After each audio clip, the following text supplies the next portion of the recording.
बॉलीवुड ने अपने नवंबर कैलेंडर की शुरुआत हक मूवी नाम से करी है, जहां पर ये मूवी जो है वो इमरान हाशमी यानी यामी गौतम को फीचर करती है।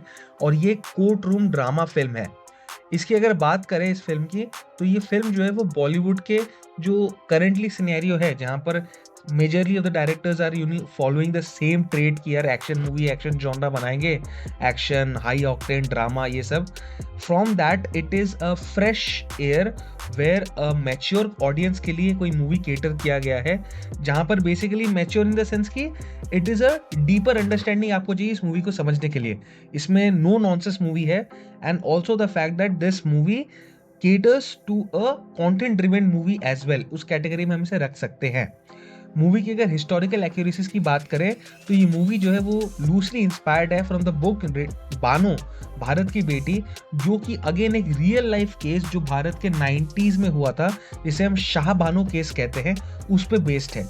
जहाँ पर शाह बानो केस में सुप्रीम कोर्ट ने एक जजमेंट दिया था एक औरत के फेवर में, जिसके चलते that judgment was very much politically charged as and controversial to some of the people and polarizing as well, क्योंकि वो जो जजमेंट था that went against the Muslim law. अब इसके चलते ये जो मूवी है वो इसी पूरे कोर्ट रूम सीन को और कैसे ये रिजल्ट आता है और ये बिल्डअप टू दैट रिजल्ट को एक तरह से पोर्ट्रे करने और एक तरह से एनैक्ट करने की कोशिश किया जाता है इस फिल्म में। फिल्म की एक सबसे अच्छी बात मुझे ये लगती है कि आपको ये समझना पड़ेगा कि हमारे सोसाइटी में ना एक पेरेनियल बैटल हमेशा चलता आ रहा है between the matriarchal and patriarchal thought. और ये it's not just about being from a particular religion, ये हर एक सोसाइटी एंड हर एक सेक्ट या हर एक रिलीजन में हम देखने को मिला है, जहां पर मर्दों ने at most of the times knowingly और अननोइंगली औरत को अपने से नीचा समझा ही है, चाहे आप कहीं पर भी देखो। और ये मूवी जो है वो औरत को अपने हक की लड़ाई लड़ने के लिए कितनी मेहनत करनी पड़ती है उसका एक छोटा सा डिस्क्रिप्शन देने की हमें कोशिश करती है, स्पेशली उन औरत के लिए जो कि शायद वेल्दी ना हो। This is the story of every woman और most of the women are not wealthy. वो अपने हक के लिए कैसे लड़ती है और कैसे उसे भटकना पड़ता है और कितना टाइम लगता है उसको एक रिजल्ट लेने में भी, जबकि मोस्ट ऑफ द केसेस में तो आप रिजल्ट पता भी नहीं होता कि आपके फेवर में जाएगा कि नहीं। मोस्टली कभी बहुत ही जेन्युइन केसेस या फिर बहुत रेयर केसेस होता था पहले, जहां पर औरत के फेवर में कोई केस जाता था। एज वेल एज एक सोसाइटल प्रेशर, सोसाइटल नॉर्म की वजह से भी औरत को हमेशा एक सबजुगेटेड करने की कोशिश करी गई है। उसी इज पिंजरे को तोड़कर बाहर निकलना, आजाद होना, उसके एक डिपिक्शन और नरेशन कि औरत भी अपने हक के लिए लड़ सकती है और खड़ी हो सकती है, उसी का एक हम कह सकते हैं बाई प्रोडक्ट की तरह इस फिल्म में हमें दिखाया गया है। इस फिल्म में बेसिकली अगर हम ध्यान से बात करें तो ये फिल्म जो है वो एक डीपर अंडरस्टैंडिंग आपको देखना होता है, समझना होता है to understand the whole case, क्योंकि इसमें काफी लेयर्स है। आप इसमें किसी एक पर्टिकुलर अगर आपको लगेगा कि कोई एक particular character is the villain, वो आपको समझ में आएगा कि मूवी में कि शायद वो ना हो, उसमें काफी multiple layers and multiple characters हैं। तो ये तो होगी चलो symbolically I have talked about. अगर मैं कास्टिंग की बात करूँ तो ऑब्वियसली यहाँ पर कुछ नामचीन एक्टर्स हैं, जैसे कि यामी गौतम हो गए एंड इमरान हाशमी है, then we have Shiva Chadha.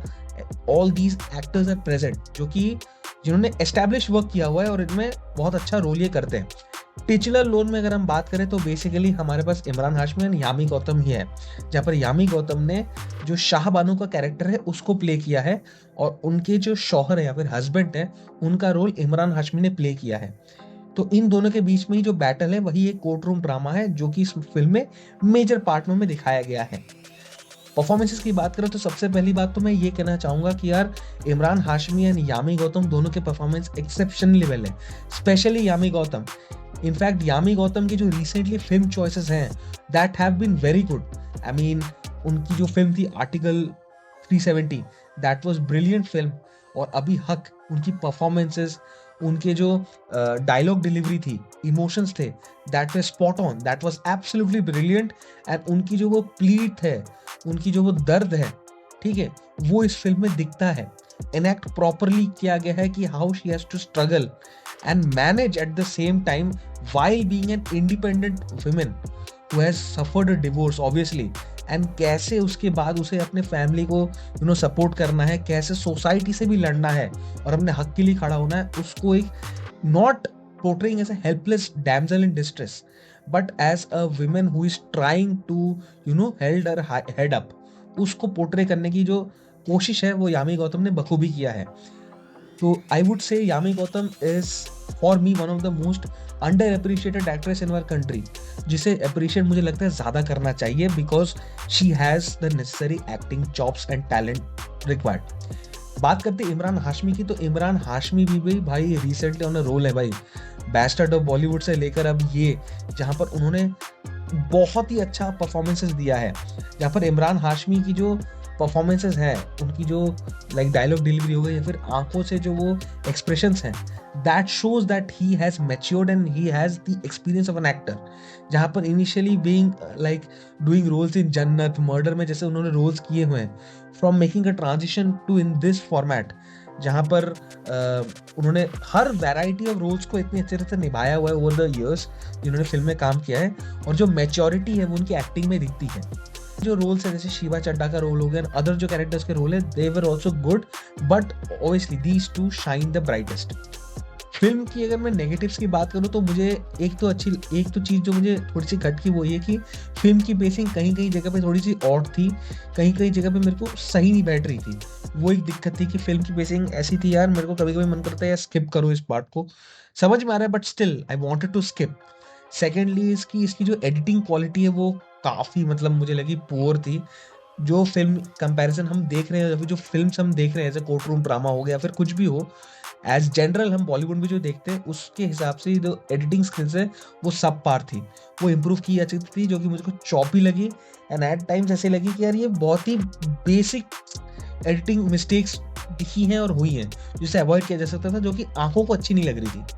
And thirdly जो इसका जो म्यूजिक है that is not very good, मतलब फॉरगेटेबल है यार. मतलब मैं ऐसा कोई म्यूजिक इसमें नहीं है, हालांकि this movie is mostly content driven और म्यूजिक के लिए नहीं जाओगे, बट स्टिल जो बीजीएम या फिर जो म्यूजिक स्कोर गिवन है that is also not some associated well, और मैं बोलूँगा वो जाता नहीं है विद द जो सीन चल रहा है.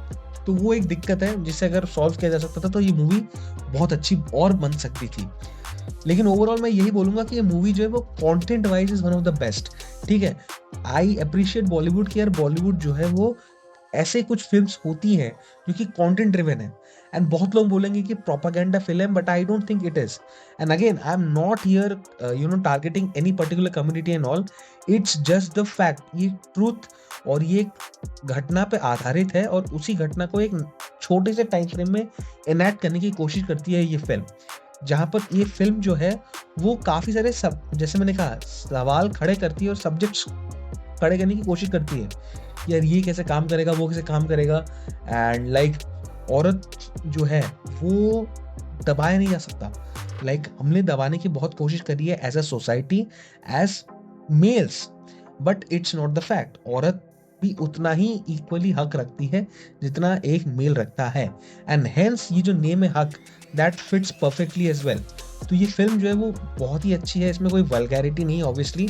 And this film is like very good content driven film अगर हमें देखना है.